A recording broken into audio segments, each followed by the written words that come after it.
যে আপনারা জানেন যে সাবেক প্রধানমন্ত্রী শেখ হাসিনার মামলার রায়ের তারিখ নির্ধারণ হবে এ মাসের 13 তারিখ। তার জন্য প্রসিকিউশনের প্রস্তুতি কিছু নেই। প্রসিকিউশন কোনো অনিরাপত্তা বোধও করছে না। প্রসিকিউশনের দায়িত্ব হলো ট্রাইব্যুনালে তদন্ত সংস্থা থেকে যে অভিযোগগুলো আনা হয় সেটি ট্রাইব্যুনালে প্রমাণ করার জন্য চেষ্টা করা, সাক্ষ্য উপস্থাপন করা, যুক্তিতর্ক তুলে ধরা। ট্রাইব্যুনালের দায়িত্ব হলো যুক্তিতর্ক এবং সাক্ষ্য বিবেচনায় রায় প্রদান। এর বাইরে প্রসিকিউশনের আর কোনো দায়িত্ব নেই এবং প্রসিকিউশন অন্য কোনো বিষয়ে খেয়ালও করছে। 13 তারিখে হচ্ছে কবে রায় হবে সেই তারিখ নির্ধারণ হবে, কিন্তু দুজন উপদেষ্টা একজন বক্তব্যে বলেছেন, একজন স্ট্যাটাসে অলরেডি বলে ফেলছেন যে 13 তারিখে রায় হবে। এটা নিয়ে একটা কনফিউশন হচ্ছে, আপনাদের দিক থেকে একটু ক্লিয়ার করে দেন।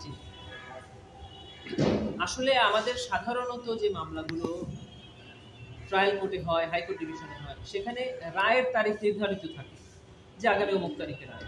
ট্রাইব্যুনালে এর আগে আমরা দেখেছি যে সিএভি করা হয়, মানে রায়ের জন্য অপেক্ষমান করা। এবার ট্রাইব্যুনাল রায়ের তারিখ নির্ধারণের জন্য একটি তারিখ রেখেছেন, সেটি হলো 13 তারিখ।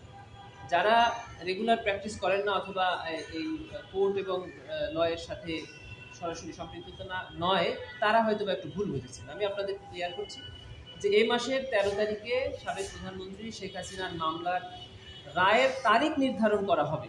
কবে তারিখ নির্ধারণ করা হবে এটা আমরা 13 তারিখে জানতে পারি। 13 তারিখে কোনো রায় ঘোষণা হবে না। আচ্ছা, 13 তারিখ উপলক্ষে তো এরই মধ্যে আওয়ামী লীগের পক্ষ থেকে আমরা যেটি দেখছি যে বিভিন্ন জায়গায় তারা কিছু কর্মসূচি দিয়েছে, বিএনপির দিক থেকেও ব্যাপক কথাবার্তা হচ্ছে, মানে বেশ রাজনীতি উত্তপ্ত হয়ে উঠছে। এখন এই 13 তারিখকে কেন্দ্র করে আলাদা করে কি একটু নিরাপত্তাটা নেওয়ার কোনো ব্যবস্থা নেওয়া হচ্ছে কিনা বা নিরাপত্তা বাড়ানো হচ্ছে কিনা? আমরা দেখছিলাম পুলিশের সিনিয়রদের অনেকেই আসছেন, ট্রাইব্যুনালের যারা রেজিস্ট্রার রয়েছেন তারাও খাচ্ছেন, বিভিন্ন দিকে যাচ্ছেন, দেখছেন। বাড়তি নিরাপত্তা কি নিতে হচ্ছে বা দেওয়া হচ্ছে? রাজনৈতিক দলগুলো তারা রাজনৈতিক কর্মসূচি গ্রহণ করবেন, রাষ্ট্রের বা সরকারের আইন শৃঙ্খলা বাহিনী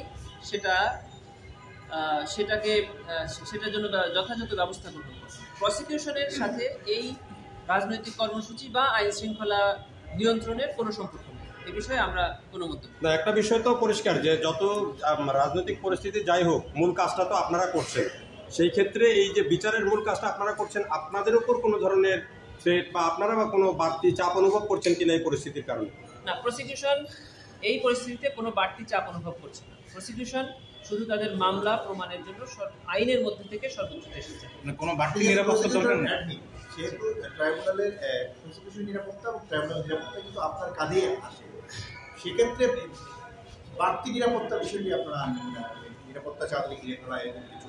প্রসিকিউশন অ্যাডমিনের দায়িত্ব হলো যে মামলাগুলো ট্রাইব্যুনালে পরিচালিত হচ্ছে সেগুলো প্রসিকিউটরদের মধ্যে সমন্বয় করা, ট্রাইব্যুনালের ঠিকমতো ফাইলিং করা পিটিশনসগুলো বা অন্যান্য বিষয়ে। নিরাপত্তাটা অ্যাবসলিউটলি আইন শৃঙ্খলা বাহিনীর দায়িত্ব এবং এখানে